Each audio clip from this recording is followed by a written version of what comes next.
सुप्रभात. संस्कार भारतीचं हे पुणे केंद्र आहे. आज शुक्रवार, भारतीय सौर फाल्गुन 5 सहस्य मास, शार्वरी नाम संवत्सर, शालिवाहन शके 1942 म्हणजे 26 मार्च 2021. चांद्रमास फाल्गुन, शुक्ल पक्ष, द्वादशी तिथी. आजचा विचार: सुख आपल्या हातात नाही, पण सुखाने जगणे आपल्या हातात आहे. यानंतर ऐकूया चिंतन. सादरकर्त्या अश्विनी कुलकर्णी. अंदाज चुकीचा असू शकतो, पण अनुभव कधीच चुकीचा असू शकत नाही. कारण अंदाज आपल्या मनाची कल्पना आहे, तर अनुभव आपल्या जीवनातील सत्य आहे.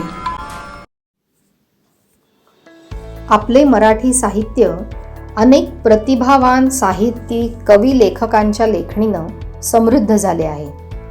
1960 नंतरच्या कवींच्या या मांदियाळीत मर्ढेकरी काव्य पताका पुढे घेऊन जाणारं एक ठळक नाव आहे, ते अर्थातच कवी ग्रेस यांचं.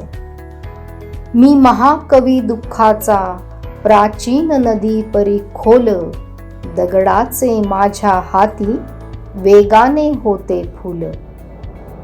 दुःखाचा महाकवी अशी अनवट ओळख असणारे कवी ग्रेस हे अभिजात मराठी साहित्यातील एक चिरंजीव फुलच म्हणावे लागेल. 10 मे 1937 रोजी माणिक सीताराम गोडघाटे उर्फ कवी ग्रेस यांचा जन्म झाला. ग्रेस हे साहित्यिक नाव धारण करण्यामागची त्यांची प्रेरणा होती ती म्हणजे इन्ग्रिड बर्गमन ही पाश्चात्य अभिनेत्री. चित्रपटाचे अत्यंत वेड असलेले माणिक गोडघाटे तिच्या अभिनयाने अतिशय प्रभावित झाले. इन्ग्रिडच्या गाजलेल्या भूमिकांपैकी तिच्या ग्रेस या पात्राचा प्रभाव त्यांच्यावर झाला. आपल्या आत्म्यावरची धूळ उडाली आणि प्रतिभेचा पहिला साक्षात्कार तिच्यामुळे झाल्याचं ते सांगतात. इन्ग्रिडचं हे ऋण कायम स्मरणात राहण्यासाठी त्यांनी ग्रेस हे साहित्यिक नाव धारण केलं. कवी ग्रेस यांच्या लेखनावर रोमांचवादी इंग्रजी आणि उर्दू काव्य परंपरेचा प्रभाव जाणवतो. 1955 सालापासून छंद, सत्यकथा या नियतकालिकांमधून त्यांनी कविता लिहिल्या.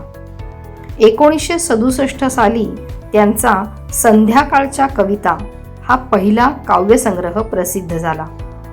समकालीन कवितांपेक्षा वेगळेपण जपलेल्या या काव्यसंग्रहात वैशिष्ट्यपूर्ण अर्पणपत्रिका आणि स्वतःच्या हस्ताक्षरामध्ये छापलेल्या काही ओळी हे मुख्य वैशिष्ट्य होतं. मुक्तछंद कवितांचा प्रभाव असणाऱ्या या काळात ग्रेस यांनी जाणीवपूर्वक वृत्तबद्ध कविता लिहिल्या. कवितेतील शब्दांना असलेला नाद, ती लय आपल्याला भावविभोर करते. घडवीन असे मी वृत्त प्राणांच्या अलगद खाली, अन करीन पाऊस इथला शब्दांच्या पूर्ण हवाली. मावळत्या सूर्यफुलांचा तू गळ्यात घेशील हार, खडकावर पडते जैसी अज्ञात जलाची धार. कविता कागदावर उतरली की ग्रेस अन कवितेची नाळ विलग होते. कविता लिहिल्यानंतर मी तिचा राहत नाही हे त्यांचं मनोगत ग्रेस नावाचं आपल्यावर असलेलं गारुड अधिकच गडद करण्यास पुरेसं असतं. ग्रेस यांच्या कवितांचा अर्थ वाचक आपापल्या कुवतीनुसार लावतो आणि त्यात तो अगदी अलगद हरवत जातो. गूढ संवेदना कमालीची अस्वस्थ करते. आत्ममग्न कवी अशी ओळख असणाऱ्या ग्रेस यांच्या कविता म्हणजे गूढ अंधाराची सोबत करणाऱ्या आहेत असं वाटतं. आयुष्यातील अनेक वादळवाटा सोसलेल्या या महाकवीने दुःखाला अगदी अलगद आपल्या कवेत घेत तरल शब्दांनी हळुवार फुंकर घातलेली आहे. मानवी मनाच्या तळाशी असलेल्या दुःखाचा शोध घेताना लिहिलेल्या त्यांच्या कविता शोकाकुल नाहीत, पण वेदनेचा स्वीकार करणाऱ्या आहेत. नाहीच कुणी आपुले रे, प्राणांवर नभ धरणारे, दिक्काल धुक्याच्या वेळी हृदयाला स्पंद विणारे. ग्रेस हे एक बेट आहे आणि या बेटाला समजून घ्यायचं असेल तर त्यासाठी या बेटावरच येऊन बसायला लागतं, असं ते नेहमी म्हणायचे. राजपुत्र आणि डार्लिंग, चंद्रमाधवीचे प्रदेश, सांध्य पर्वातील वैष्णवी, सांजभयाच्या साजणी हे त्यांचे कविता संग्रह या ग्रेस नावाच्या बेटावर काव्य रसिकांना म्हणूनच खिळवून ठेवतात. त्यांचे 5 कविता संग्रह आणि 7 ललित लेख प्रसिद्ध झालेले. अर्धशतकाहून अधिक काळ दुःखाला कवटाळून कविता लिहिणं आणि वाचकांनाही त्यात गुंतवून ठेवणं ही असाध्य किमया हा संध्या सुक्ताचा यात्रिक अगदी सहज साध्य करतो. कवी ग्रेस यांना त्यांच्या प्रदीर्घ साहित्य सेवेबद्दल अनेक पुरस्कारांनी सन्मानित करण्यात आलं. संध्याकाळच्या कविता या कविता संग्रहाला राज्य सरकारने कवी केशवसूत पारितोषिकाने सन्मानित केलं. त्यानंतर प्रिय जीए सन्मान, दीनानाथ पुरस्कार, नागभूषण पुरस्कार, विदर्भ पुरस्कार असे अनेक पुरस्कार त्यांना मिळाले. वाऱ्याने हलते रान या ललित लेख संग्रहासाठी मिळालेला साहित्य अकादमीचा पुरस्कार म्हणजे या मराठी साहित्य माणिकाचा एक यथोचित सन्मानच होता. भय इथले संपत नाही, मज तुझी आठवण येते, मी संध्या काळी गातो, तू मला शिकविली गीते. भय इथले संपत नाही, हे झरे चंद्र सजणाचे, ही धरती भगवी माया, झाडांशी निजलो आपण, झाडात पुन्हा उगवाया. भय इथले संपत नाही. कवी ग्रेस यांच्या गहिऱ्या शब्दांची ओळख रसिकांना करून दिली ती पंडित हृदयनाथ मंगेशकर यांनी. महाश्वेता या दूरदर्शनवरील मालिकेचं शीर्षक गीत म्हणून वापरलेली ही कविता आणि ग्रेस काव्य रसिकांच्या मनात कायमच घर करून राहिले. पाऊस कधीचा पडतो, ती गेली तेव्हा रिमझिम, घर थकलेले संन्यासी या त्यांच्या कवितांना अतिशय सुरेल उत्कट स्वरांमध्ये गुंफून त्या अजरामर केल्या.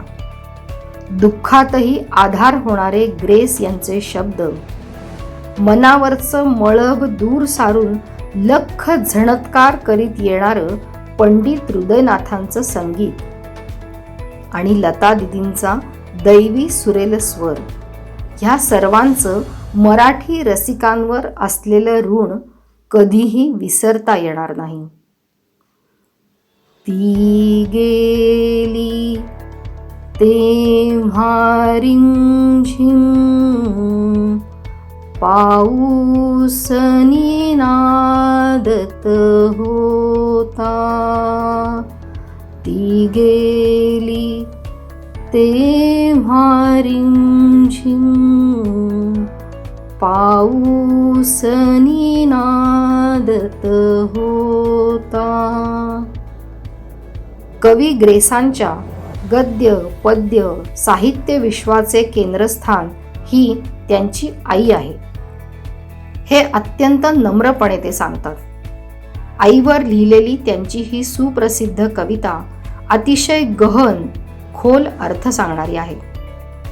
आपण आईच्या विरहात ही कविता लिहिली हा रसिकांनी या कवितेविषयी केलेला समज ग्रेस यांना मान्य नव्हता. त्याबद्दल ते सांगतात, आई नावाच्या संकल्पनेचं मूळ स्रोत जर शोधायचं असेल तर ते आदिम शक्तीत आहे. आईच्या आदिम मूळ वेदनेचे, तिच्या बाईपणाचे हुंकार जे ग्रेसांना उमगले त्यातून ह्या कवितेचा आविष्कार झाला. आईची आणि त्यांची ही तात्कालिक ताटातूट किंवा काही काळासाठी झालेला वियोग आहे, ज्यात आईला आपलं दुःख या लहान मुलाला समजावून सांगता येत नाही अशा अर्थी. मनाला घन व्याकुळ करणारा स्त्रीत्वाचा गहिरा अर्थ केवळ ग्रेसच आपल्याला समर्थपणे उलगडून दाखवू शकतात. तुला पाहिले मी नदीच्या किनारी, तुला पाहिले. ग्रेसांच्या या कवितेत आपल्या आईला द्रौपदीच्या रूपात त्यांनी पाहिलं. दोघींमधल्या नैराश्याच्या गडद धुक्याचे चित्र मार्मिकपणे शब्दबद्ध केलं. या कवितेला विलक्षण ताकदीने स्वरबद्ध केलं ते संगीतकार श्रीधर फडके यांनी. हे भावविव्हल शब्द स्वरांच्या साह्याने तितक्याच तरलपणे गायक सुरेश वाडकर यांनी रसिकांपर्यंत पोहोचवले. दगडालाही फूल व्हावेसे वाटेल अशी शब्द प्रतिभा लाभलेले कवी ग्रेस यांनी आपल्याला दुःखाचा सांभाळही सहज करायला शिकवलं. सांजवेळी मानवी मनाला जाणवत असलेली हुरहुर त्यांच्या गूढ कवितातून नकळतपणे कातर कातर करत राहते. तरीही तू खिन्न कशाने होशी या अपूर्व संध्याकाळी, स्तनभाराने हृदयाला कधी दुखविल कावन माळी, अशी त्याची दृढ खात्री देणारी ही त्यांची कविता आहे. तर कधी ही सांजवेळ अनेक रंग प्रतिमांनी भव्यतेचं आशादायी चित्र मनात तयार करते.